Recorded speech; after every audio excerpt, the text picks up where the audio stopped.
Welcome to this final session of the fourth Adhyaya of Sri Bhagavad Gita. Let us start with the gratitude towards our Lord and to this Guru Parampara, the lineage, the Guru Shishya Parampara through which this knowledge is being passed on since generations, and to our Pujya Guruji, Pujya Guruma, with whose grace I have been able to learn the scriptures and I am sharing my understanding with you. We'll start with the prayer first. Om Sahana Bhavatu Sahano Bhunaktu Sahaviryam Karavavahai Tejasvinavadutamastu Ma Vidvishavahai. Om Shanti Shanti Shanti. So let us first recapitulate what the first three adhyayas of Srimad Bhagavad Gita is trying to say. The first adhyaya, as you know, is the Arjuna Vishada Yoga. It shows the condition of Arjuna, and through Arjuna, the condition of all the seekers. When we face in our life situations where we become attached, we come in the moha, and with this attachment, our buddhi shakti or our intellect gets diluted, dissolved. It cannot see clearly what it needs to see. And this is the candidature for the Atma Jnana. This is all these moha, lobha, shoka, all these are because of ajnana, ignorance in the root. And this ignorance can only be relieved by the self-knowledge or Atma Jnana.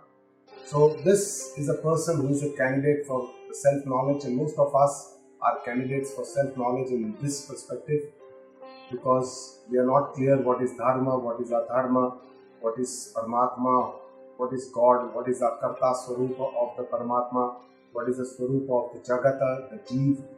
All this we are not aware. So in the second Adhyaya, after this situation, Shri Krishna starts his message to Arjuna and through Arjuna to the entire mankind about what is that supreme knowledge of the self through which we can understand our own self, we can know our own self, and through which we can, reach the sthiti of the sthita prajna, the self-realized soul, who is in firm wisdom.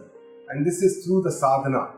And that sadhana starts with karma yoga, bhakti yoga, jnana yoga, dhyana yoga, and then finally after the jnana is the sthita prajna. So this is the entire sequence of the spiritual journey which has been shown in the second adhyaya. And then from the third adhyaya, Shri Krishna talks about karma yoga in details, about what are the attitudes of karma yoga which we need to practice in day-to-day life so that we develop the purity of our mind, that is Antakarana Shuddhi, which will allow us or enable us to obtain this Atma Jnana or the self-knowledge. In the fourth Adhyaya, the central theme, the fourth Adhyaya is called the Jnana Karma Sannyasa Yoga. And Jnana Karma Sannyasa means that we keep on doing our karma with the Karma Yoga Bhavana till we get to the knowledge, Jnana. And through Jnana, the entire karma sannyasa, that means the karma and its karta bhav of the karma is then relieved, and then we become the akarta or the akarma. So this is the final stage, akarma, that we have to reach, and that is through the karma, karma yoga, jnana, and then akarma. So this is the entire sequence which Lord Shri Krishna is trying to convey to us, and that is, we must understand very clearly what is this Adhyatmic Marga or the path of spiritual evolution which has been shown in our scriptures, in our Upanishads, and the root or the summary or the crux of which is being shown in the Gita Ji. So with this background, let us just recapitulate what was told about the Karma Yoga in the third Adhyaya, Ishwararpan Bhava, surrender buddhi, the acceptance of whatever result comes, because karma is within our control, the karma phala is not within our control. So we have to accept, surrender to the Lord, samatva buddhi, samatva bhavana. Whenever there is karma phala, without our raga dvesha, we should accept whatever comes to us. And whenever we do our karma, we do it as if we want to please the Lord. This is a duty which Lord has given us. We should do it in the best possible way so that God is happy.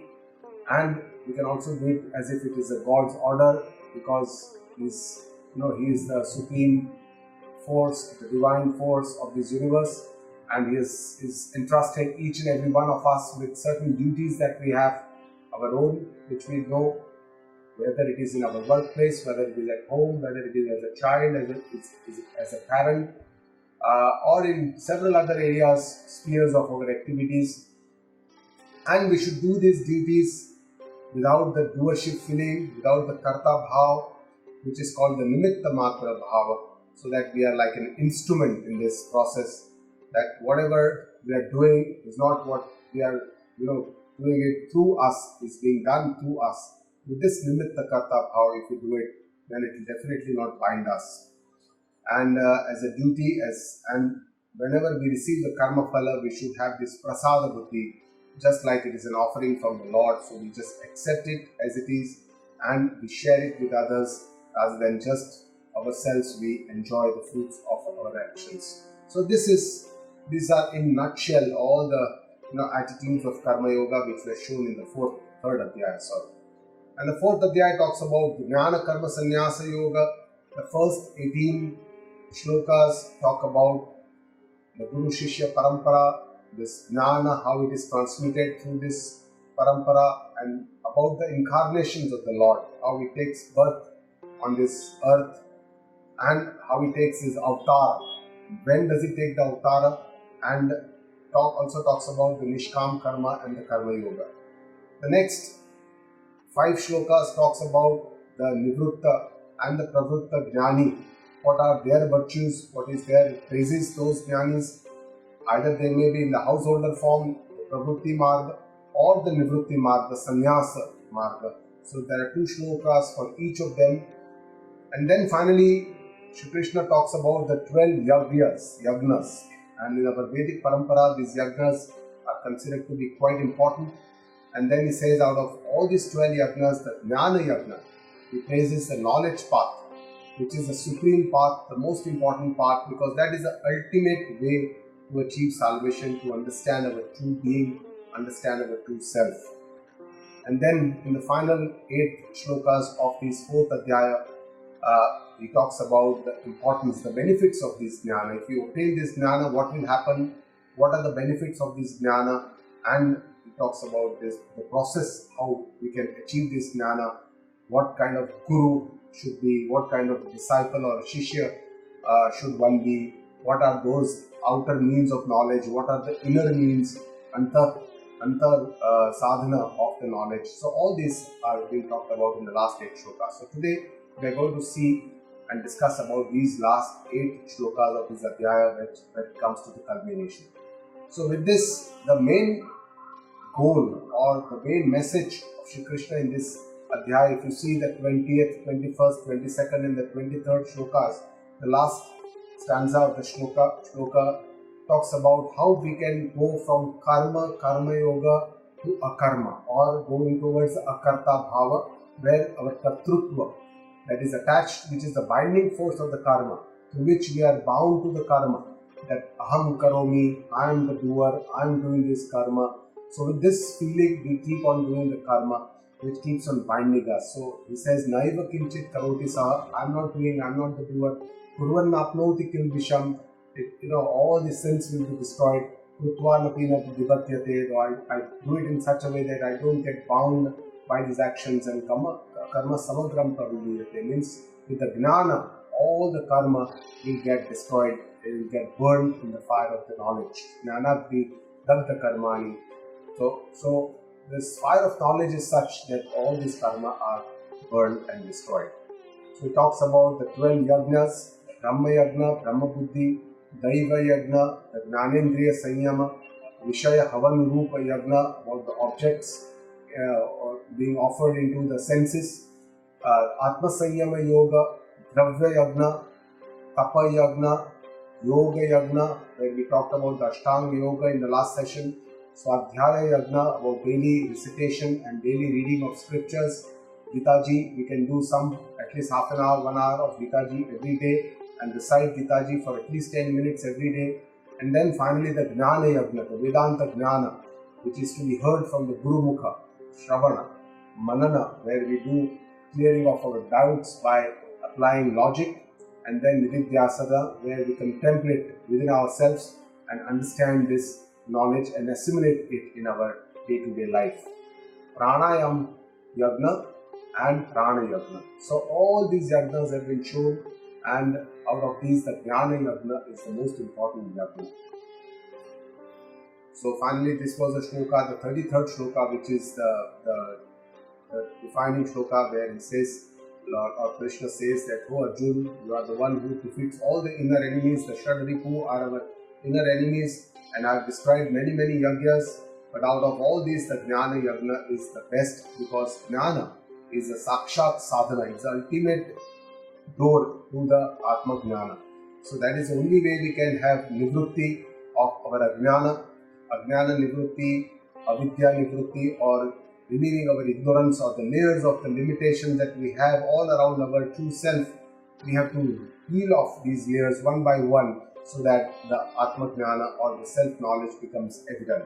So all the other sadhanas are all Sahayak sadhana, like in the 12 yagnas where he is described, Shri Krishna described about the yoga sadhana or the karma yoga, bhakti sadhana or the ashtanga yoga, the tapa, swadhyaya, and all these other sadhanas which have been described, they are all complement to sadhana. The jnana is the shreshth, as the sakshat sadhana is the ultimate way for our relieving our miseries. So with this, sarva karma khilam patha jnane parisamapyate, means all the karmas finally end in knowledge. And here we have to understand that all the karmas are being noted in our account. There is somebody who is making a note, there is some system where all these karmas, even if whatever subtle karmas, even my thoughts, all my actions, all my speech, all my verbal communication, everything is being recorded. Maybe there is some brilliant supercomputer. So all the beings, whatever karma they do, are being noted into our account. And our karma, our pride or our ego that binds us to our karmas is this doership action, the kartrutva, that I am doing it. And it always comes out in our day-to-day life. I have done this, I can do this, I have done so many things, I have, all these what we try to, show people is all our kartrutva. That is the karta bhav within us, which binds us to our karma. And all the karma that we do day in and day out gives rise to karma phala. And we have to endure this karma phala in this life or in some other life. So nobody can be detached from the karma phala. Whenever we do our karma with a binding force, the kartrutva bhavana, we are going to get the karma phala which we have to endure. And that's why it is our own responsibility to do our karma in the most responsible way, with the most awareness, with the most meticulousness, in such a way that it does not make us binding, so that it does not create more seeds of bandhana or samskaras, so that we have to endure this karma phala. And it is only the knowledge, the self-knowledge, the Atma Jnana, which will release us from all these karmas. And all the types of karmas, there are three main types of karmas: the sanchita karma, the agami karma, and the prarabdha karma. All the three gets relieved by the Jnana. So all karma are destroyed in the fire of knowledge, and we'll see how these karmas are destroyed. So in the 34th shloka, this is a beautiful shloka where Lord Krishna says, Tadvidvi pranipatena pariprashnena sevaya upadekshanti te jnanam jnanina tattvadarshinaha. So what is this process by which this jnana, it can be understood, we can know this? So Shri Krishna says, what is that process? What are the means? What are the ways? What are the sadhana through which this Atma Jnana can be understood? He says, Tadvidhi. Tadvidhi means that is what you should know. That is something that is very important, you must know. Tat is the another word for Paramatma, or Atma or Brahma, you can call it, that is the Tattva, the truth. So that is one thing that we must know. That is what Lord Krishna says, and he says, how can you know it? And he uses three words: pranipatena, praniprashnena, pariprashnena, and sevaya. So pranipatena means by going down, by doing pranama to our Guruji, going in respect, saluting, obeisance to our Guruji. Second is pariprashnena, by asking questions to Guruji. And the third is sevaya. Sevaya means by doing service, seva, to our Guruji. So this is how we can obtain this knowledge. These are the three things that Krishna says. Upadekshanti te jnanam jnanina tattvadarshina. So here he describes the three other attributes of an ideal Guru.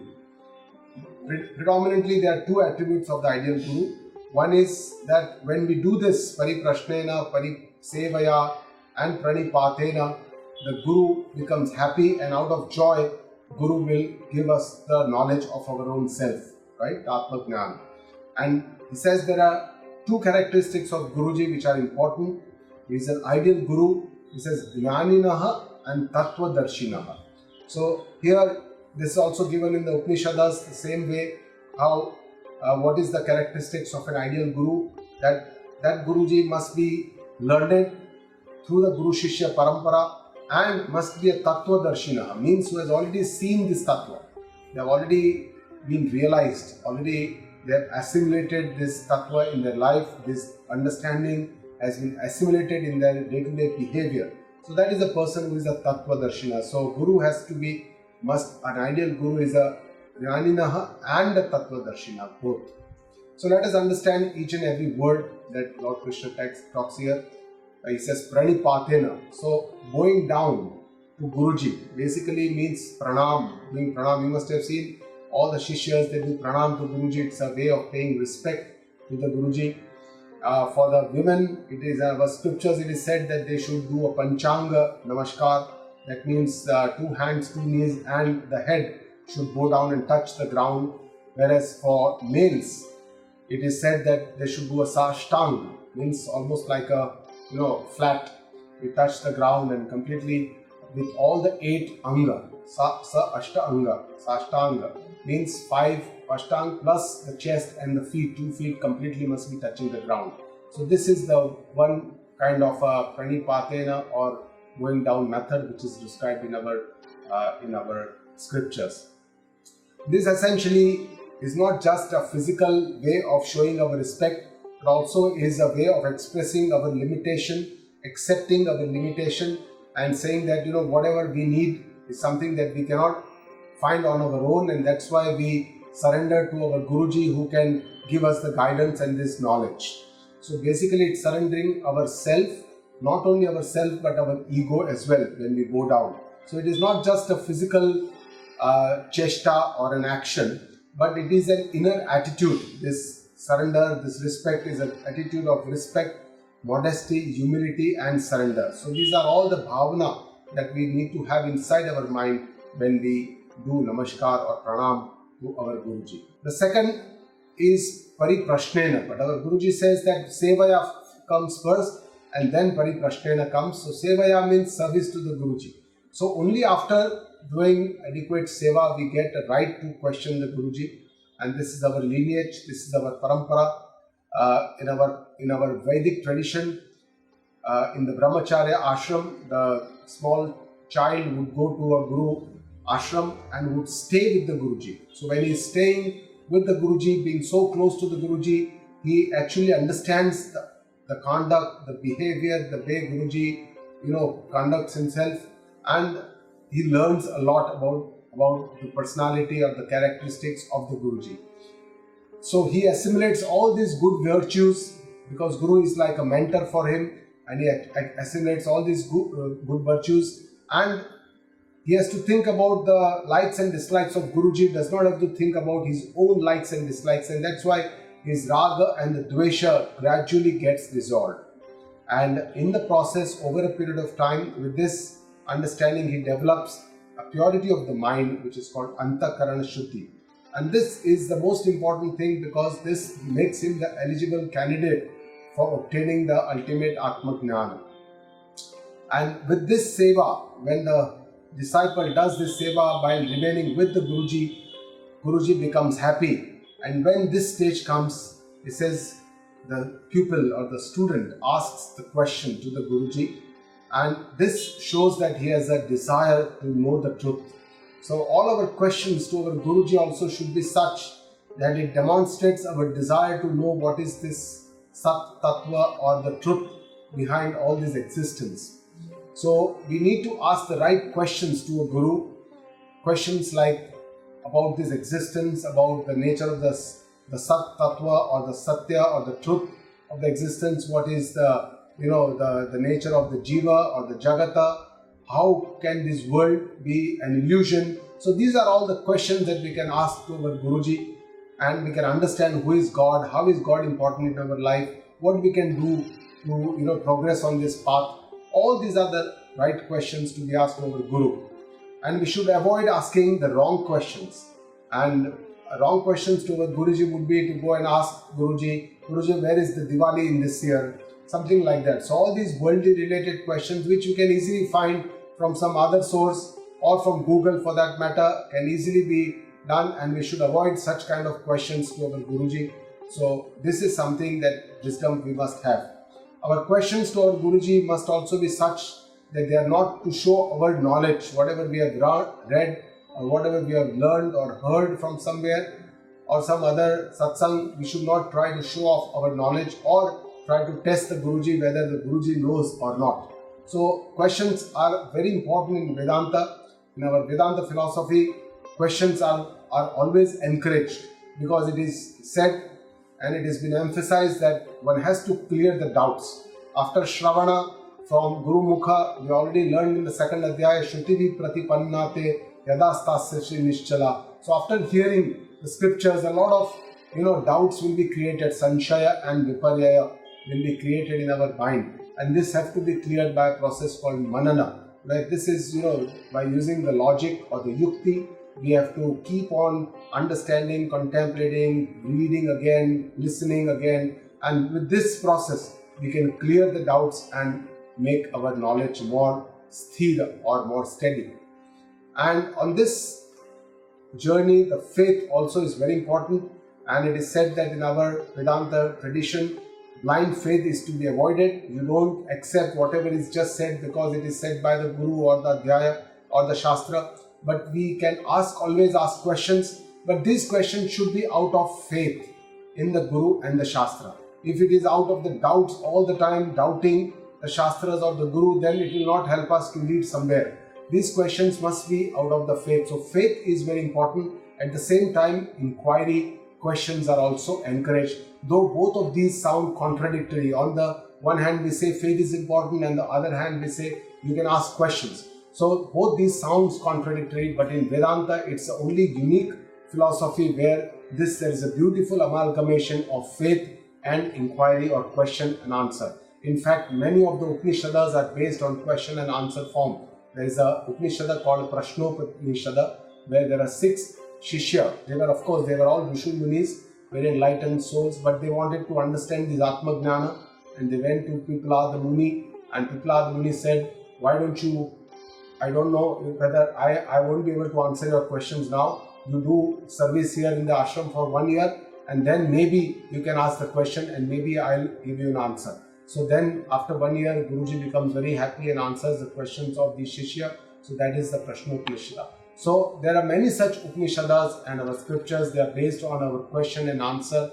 Like there is a Tattva Bodha written by Adi Guru Shankaracharya. It's a beautiful, starting grantha of Vedanta. Very basic understanding of Vedanta is given in this Tattva Bodha. So that is also in the form of question and answer. There are questions like Atma Kaha, what is Atma? And then there is a beautiful definition of Atma. So all this clears the doubt in the minds of the disciple or the Shishya, and then one can proceed. So Guru must be Gnaninaha, who is knowledgeable. And all knowledgeable people may not be good teachers. But here what is important is that this Guru must have learned the scriptures from the lineage or the Guru Shishya Parampara. So through this the Jnana is being passed on, and this is kind of a skill they are taught to how to handle the words, because they are giving the knowledge which itself is Shabdatita, means it is beyond words. They are giving a knowledge which cannot be described in words. They are making description of the Tattva which is beyond words or beyond any senses. So for that correct meaning, how they can reproduce, how they can teach, there is a system, there is a process, there is a a skill which is passed on from this parampara. So that is what only parampara with Guruji can make us understand this meaning, the deep meaning of these shlokas. Also, this Guruji have learned a lot of, they know the whole picture. They have learned the Upanishads, they have learned the scriptures, they have learned the other scriptures, and that's why on one shloka they can give a wide vision and they can make us understand from a very different perspective. Tattva Darshina means somebody who has been a seer, means already has been realized or has assimilated that knowledge. So they are not only knowledgeable, but they are also self-realized. So they have experienced that feeling and they have living their life accordingly. And they have assimilated this knowledge in their day-to-day life.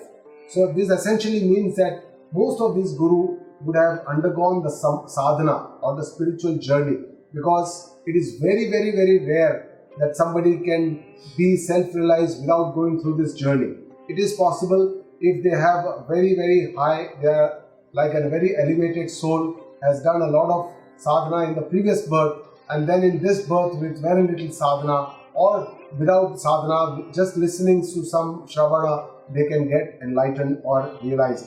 That is very rare. Most of the people have to go through this spiritual journey, the sadhana, and then reach up to samadhi, and which can cause the avidya nivrutti, where we can see that the sadhya, the goal, and the sadhana, and the person who is the sadhaka, all this become one. So this aikya is something that they need to see. Words, the Tattva Darshana Guru, when they speak, their words are also very powerful.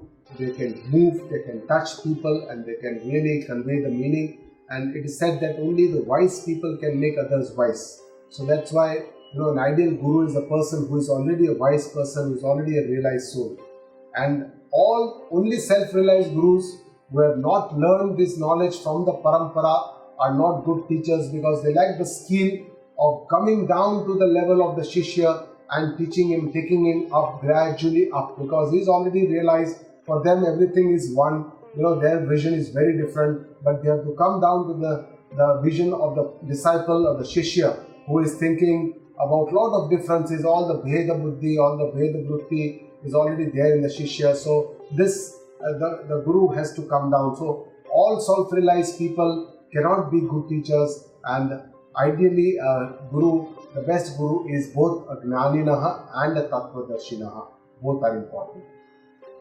So Upanishad says that the knowledge of the self, Atma Gnana, cannot be obtained without such a guru who is a gnaninaha and a tattvadarshinaha.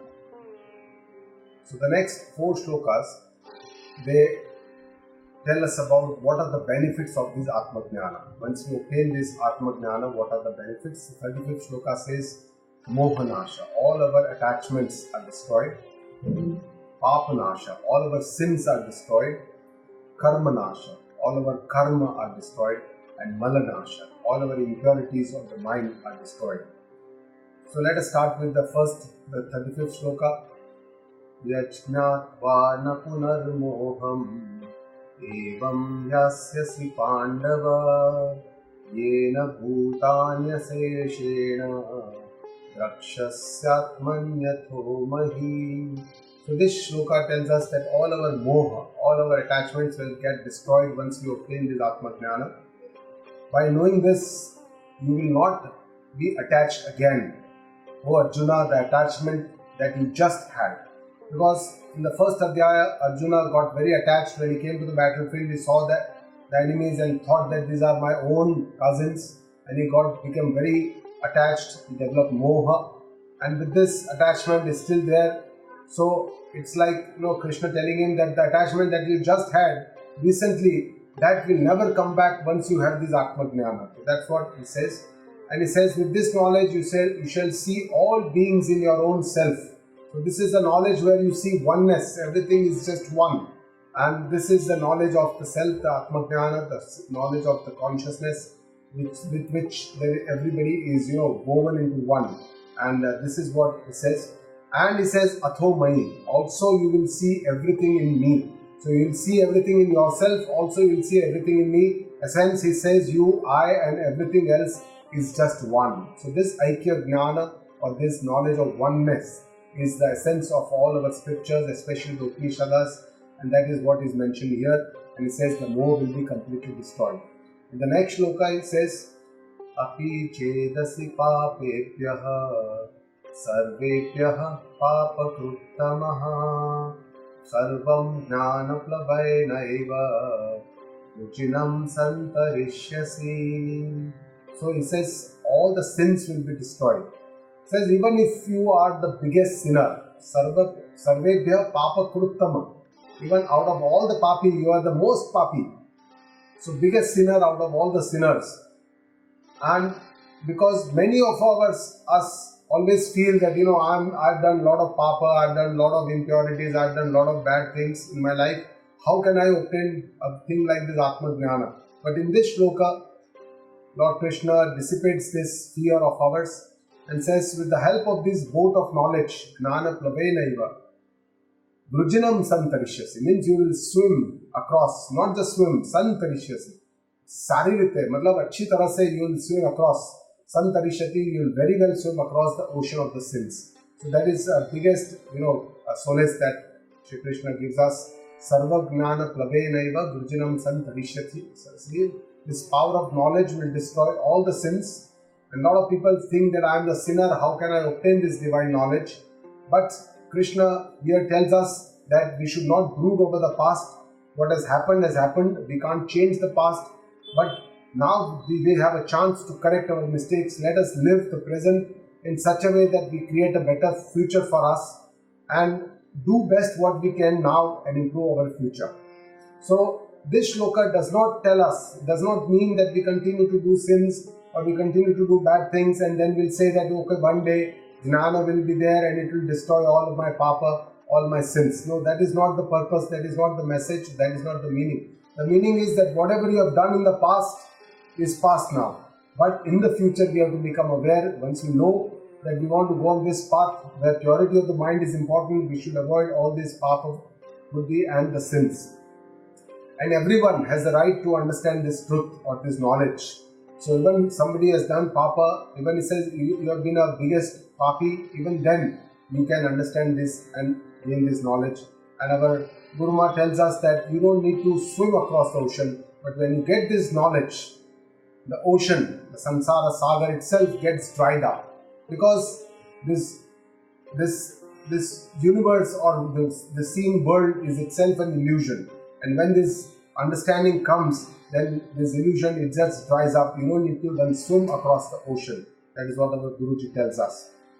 Yathai dhansi samit nogni bhasmasat kurute arjuna jnanagni sarva karmani bhasmasat kurute tatha.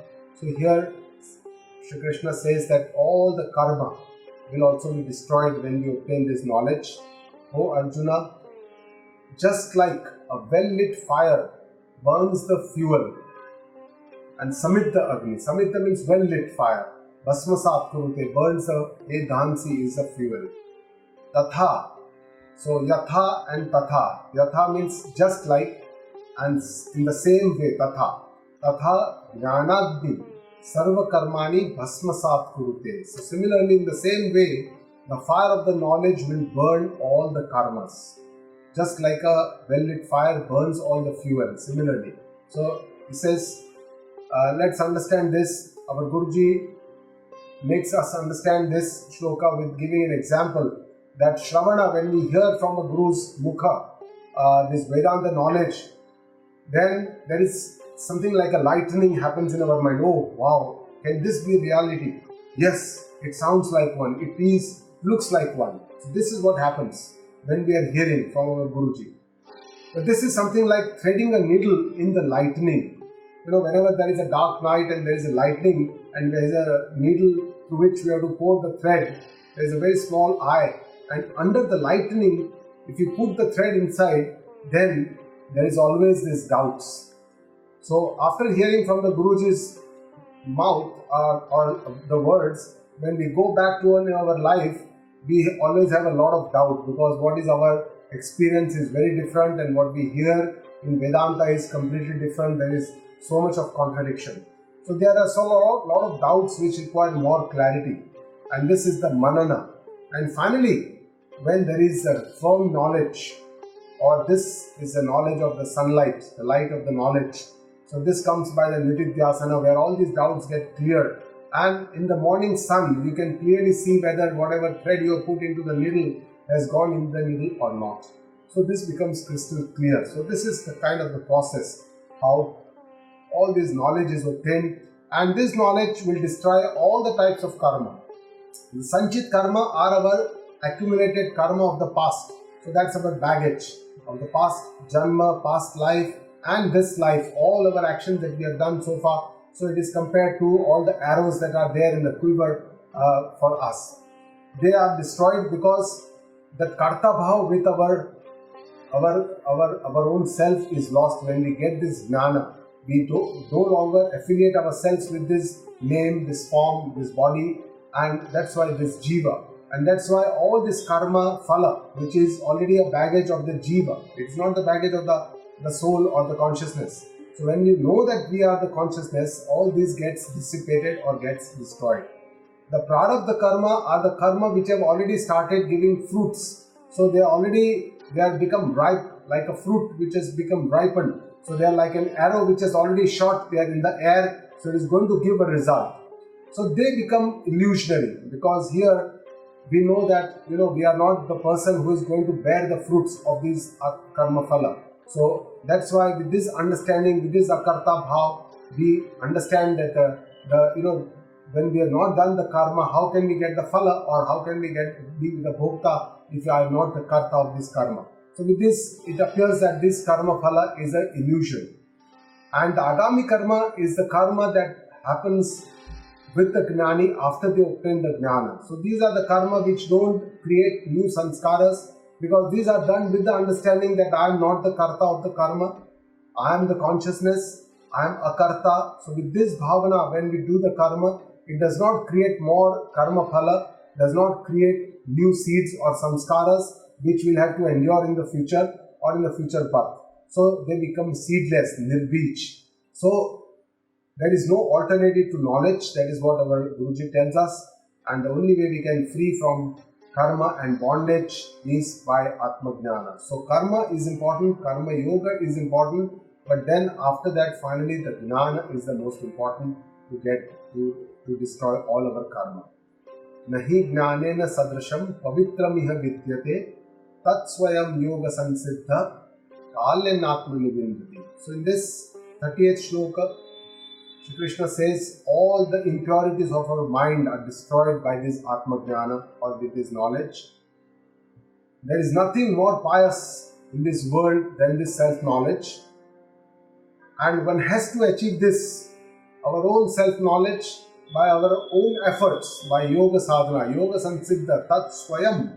You have to obtain it by yourself, by your own efforts. Kalena vindati, it takes a lot of time. It is not going to happen jhatpat, fatafat. It is not going to happen in a hurry. It will take kalena, it will take many years, many janma, don't know. But it takes a lot of time.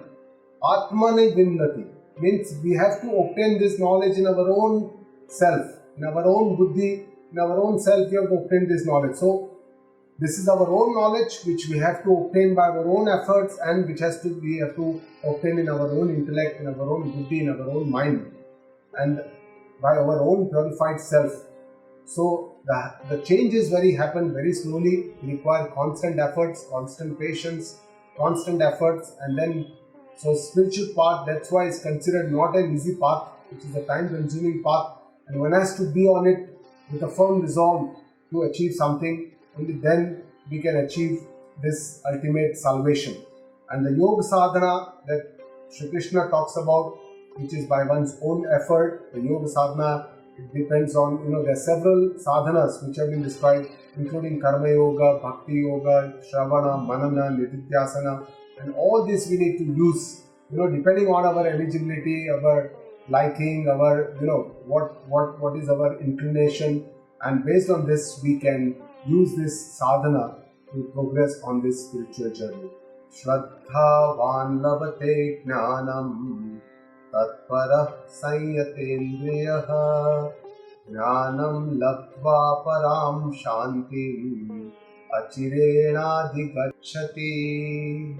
So this is a beautiful shloka. Arjun must have thought, how can I know this, for sure? What is the way I can know this knowledge? What are those ways I can understand this? And here Shri Krishna tells about what are the duties of a seeker, what are his own responsibilities. And he shows 3 attributes of a seeker, an ideal seeker, what kind of person he should be. First he says, Shraddhavan labate jnanam. Shraddhavan labate jnanam means one who has faith will gain this knowledge. Then he says, Tatparaha labate jnanam. Tatparaha means one who keeps trying on this path. Is enthusiastic, he spends a lot of time, makes efforts and progresses on this path, will get this knowledge. And third he says, Sangyatendriya labate jnanam, means one who senses, the indriya is under control, the mind is under control, gains this knowledge. So it talks about 3 attributes of the Shishya, the disciple, Shraddhavan, Tatpara and Sangyatendriya, and with these 3 only he can achieve this Atma Jnana. So earlier Shri Krishna talked about 3, the pranam to the Guruji, seva, pranipatena, sevaya and pariprashnena. So 3, but these are all the outer means to knowledge. These need not be for the inner knowledge or for the Atma Jnana. Even somebody wants something in this world, wants to become famous, wants to become wealthy, he may go to Guru or to Ishvara and pray and do service and ask for questions to Guruji, just to get some outer worldly pursuits. But when it comes to inner pursuits like Atma Jnana or the self-knowledge, it is our Shraddha, our faith, our Tatparata, our efforts, and our Indriya Sanyam, our mind control. These are the most important sadhana for our progress on this path. So let us see how these are important. Shraddhavan labate jnanam. Shraddha 1 in the scriptures. So in the scriptures we should have a kind of Shraddha that this is the pramana, this is the evidence. And Upanishada, Vedas, Gitaji, all are from the Swamukha of the Ishvara, and that's why we should have this kind of a faith. Second is Guru's words, we should have Shraddha, and third is Ishvara, in the God we should have faith. So all these 3 things are important. So this is a kind of a positive attitude that we should have. It is not like a blind faith just because somebody is telling us we should have faith, but we should have a positive attitude in such a way to understand that whatever is given in the scriptures cannot be wrong. That is an evidence, it is a pramana. And they are giving us, Guruji is telling us this for our own betterment. It is not, they don't have any selfish motive in giving us this jnana. So that is, they are selfless people, and that's why we should not doubt about this, their attitude. Maybe I need to understand, maybe I am not able to see clearly, maybe my eyes are not clean, maybe my spectacles are fogging. So this is something that we must try and see. Rather than just blaming or doubting scriptures or Guruji, we should always try to understand and look within and see where I need to change my perception, my vision, my understanding, and by cleaning my eyes, I need to understand. We should also accept our own limitations of the human mind, because our knowledge, our intellect, our memory power is all limited, and that's why we must accept this. And whatever is told to us by our Guruji is something which is completely contradictory to what is our normal belief. So that's the one thing that creates a doubt in our mind. On this path, when we go to the Guruji, Guruji tells us, I believe that I am the body. Guruji tells us, no, you are not the body, you are much beyond the body. I believe that I am the karta of all my karma. But Guruji tells us that you are the akarta, you are not the karta. I believe I am the bhokta. All the sukha, dukkha happens to me. I am very dukhi, I have a lot of miseries, I have a lot of problems. Guruji tells us that no, you are not the sukha, you are not the bhokta. You are a bhokta, swarup. So This is all the contradictions that we, against our regular beliefs or our manyata. And that creates a lot of doubt in our minds. Also, we don't have any prior experience of this path. Nobody has told us anything about this path. What is Atma? We have no idea what is soul. We confuse ourselves. And that's why we have to give the benefit of doubt to our scriptures, to our Guruji, to Ishvara, and try to understand what is being said in our Shastras. They're all very, very ancient Shastras. They have been there just because they are the truth. And only those truth can stay for, say, 10,000 years, 5,000 years, that it remains. Otherwise, everything keeps on changing in this world. So, we should have faith in our scriptures, in our Guruji, but our Shastras also tell us that we should not have blind faith. You must use your intellect and ask questions also. Tatparaha labate jnanam. So we should be enthusiastic. We should basically use a lot of efforts. Our own efforts are very, very important on this path. And only faith will not work. There are a lot of people who feel that, now that I have received a Guru, Guru will mera beda par kara dega. They will take me to the ultimate goal. But it is not like that. The Guru can only show the way. And actually, seekers like us, we have to walk in that way. We have to keep walking on this path. Charai veti. So the self-efforts, our Purushartha, is the most important part in this journey. We cannot just give anything. And that's why Tatparata is very important. Just Shraddha will not take us to the goal. So our Guruji tells us there are two things which are important. One is clarity of the goal, the Dhyeya Spashtata. Very clearly I should know what I want. And second is my commitment to the goal. Dhyeya Nishtha means my goal must be the first priority for me. Whatever I do in my life must take me nearer to this goal. I also must have an intense desire to know the truth, Jignasa, Dhrad Jignasa, and that Dhrad Nishtha to reach the goal. So this is very, very important. And I must be aware that whatever actions I take on this, during even my worldly journeys in my path, all should bring me towards the goal. It should not take me away from the goal. So I must be very careful and aware and should not keep on postponing whatever time I have. I must utilize to reach nearer my goal. And this is a very important part because all of us are so busy in our work. Almost 8 or 9 or 10 hours goes in our work, and maybe a few hours goes for our family time, and then the rest of the time, that is our own time, the leisure time, or we call our self time, is only, say, maybe 1 hour, 2 hours, or at the most 3 hours every day for each one of us. So how do we utilize this time is the most important thing, how we can progress on this path. If this leisure time we can utilize, if this self time we can utilize for our own reading, listening, understanding, and progressing on this path, then we can actually go nearer to our goal. Sanyatendriya labate jnanam, sense control. So as Shraddha is important, Tatparata is important, but Indriya Sanyam is probably the most important. Because unless we have Indriya Sanyam, our life will be wasted. We'll just get diverted from our goal. Indriyas are so powerful. Bhagavan Shri Krishna has already said in the second Adhyaya, Indriyanami Charatam Janmanonu Vidhiyate Tadasya Harati Pragnam Vairna Mambasi. Means it as they are so powerful, they will just like a boat, they will take away your intellect. You will not know when everything is lost. So this Indriya Sanyam is very, very important. What needs to be done is not done because the Indriya are so powerful. They are all Bahirmukha. They all go outside, go to the object. They just want this, that, other. Always they have desires of getting something or the other. And this takes us diverts us from our goals. So then eventually we don't reach our goal. And often our Guruji tells us that our life is like a snake and ladder game. You do progress on the journey, you take the ladder, you go up and then suddenly, Indriya Sanyam is not there and suddenly the snake swallows you and then you come down again and then again you start. So you don't reach the goal, but you keep rotating around in the life and it is very difficult to reach the goal. So Indriya Sanyam is very important, and in the second Adhyaya,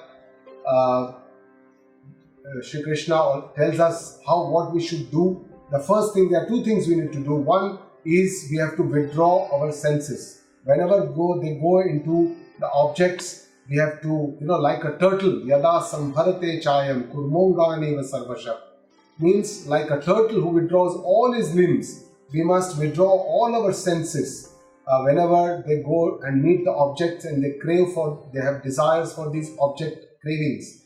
And this is called Vairagya. So with an understanding, with a maturity, I should question whether this is the need for me, whether I need this, what are my needs.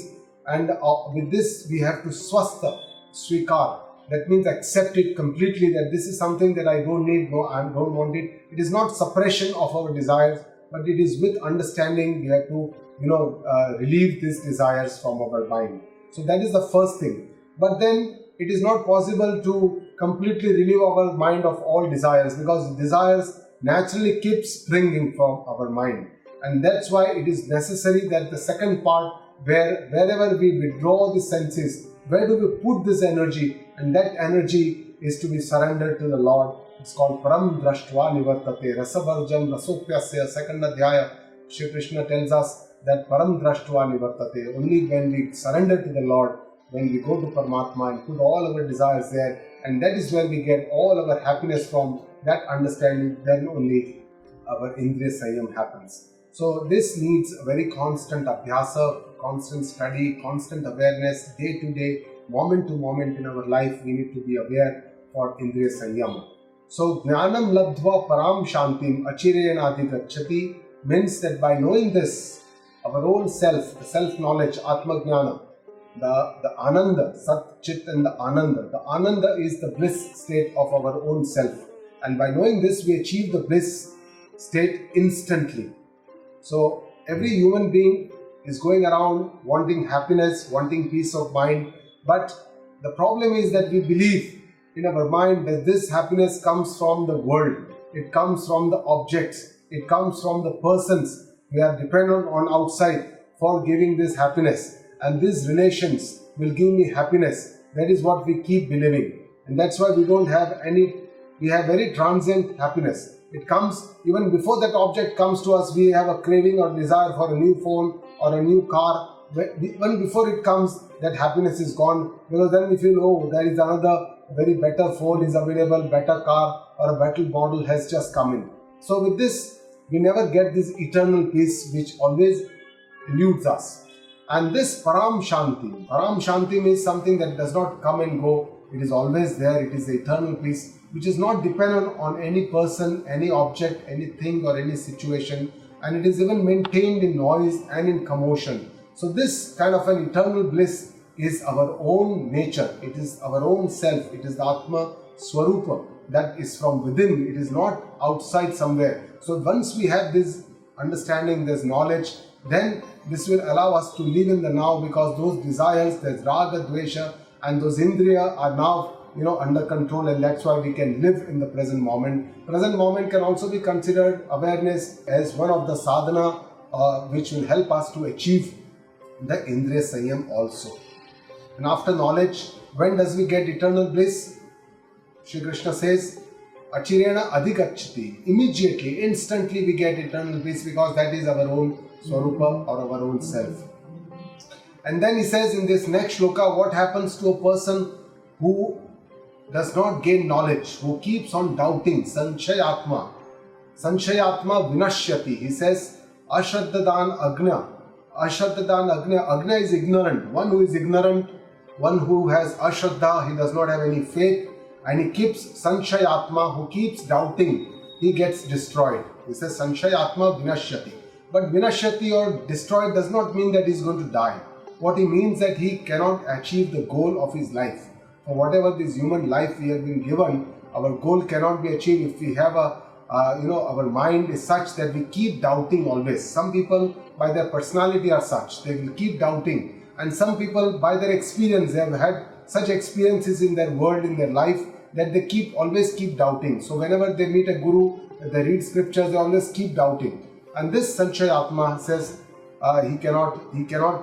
God says he cannot have any happiness, he can never become happy, because he always keeps doubting. They cannot reach anywhere, they cannot reach to their goals, neither in this world nor in the another world. Na ya ayam loka, na asti na paraloka.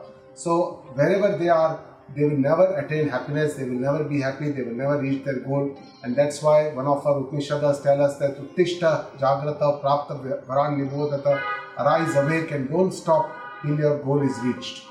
In the next shloka, we are coming to the end of the Adhyaya. Lord Krishna tells us about what are the benefits of self-knowledge here, coming to the end of the Adhyaya.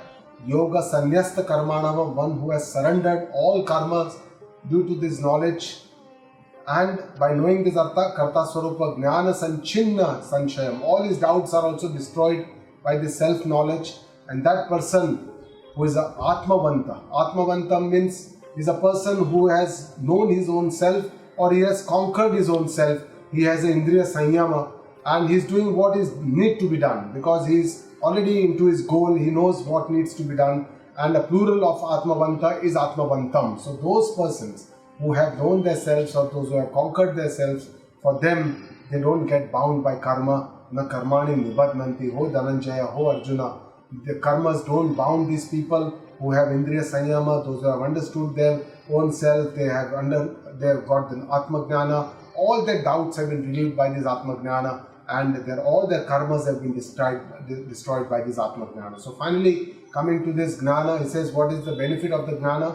It destroys all the karma. And this is the final shloka, Tasmad Ajnana Sambhutam Vritstam Gnanasin Atmanaha Chitvenam Sanshayam Yogam Attishtotishta Bharata. It says what you need to do, Arjuna, Tasmat Ajnana Sambhutam Vritstam. Therefore, Arjuna, whatever is the Ajnana, the ignorance, which is the root cause of all the doubts, which is present in your heart, Vritstam.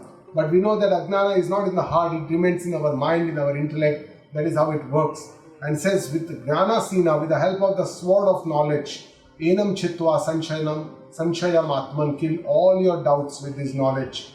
And Yoga Uttishta Bharata, by practicing this yoga, the Jnana Yoga, the Karma Yoga, you stand up, Arjuna, get ready and ultimately attain the final truth of the life. But here he wants to tell Arjuna that you should get up, because if you remember, we are in the battlefield of Kurukshetra in the Mahabharata war. Shri Krishna is giving sermons to Arjuna, and Arjuna is sitting on the backside of his chariot, and Shri Krishna tells him, get up, O Arjuna, do your dharma karma, whatever is your kartavya karma, karma yoga is the dharma karma, and do it in the best possible way. So at the end of this fourth adhyaya, Om Tat Saditi Srimad Bhagavad Gitasu Upanishatsu Brahma Vidyayam Yoga Shastre Shri Krishna Arjuna Samvade Jnana Karma Sannyasa Yogo Nama Chaturthodhyayah. Sarva-dharman parityajya mamekam sharanam vraja aham tva sarva-papebhyo moksha-ishyami ma shuchaha. So let us again revise and summarize the fourth adhyaya.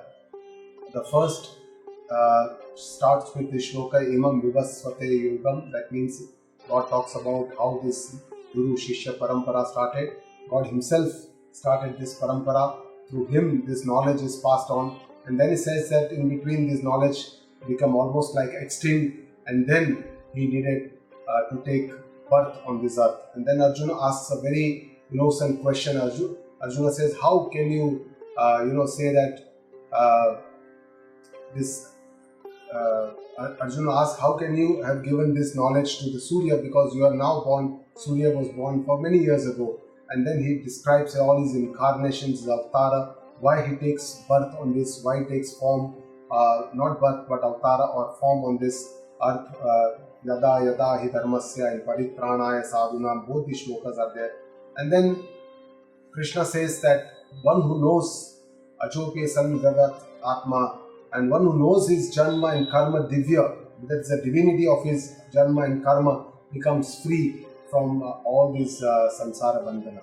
And the benefits of knowing this knowledge, why everyone do not go for this knowledge or do not get this knowledge, he says because the karma phala is instant, it is tangible, whereas the Jnana sadhana is much more difficult, more long.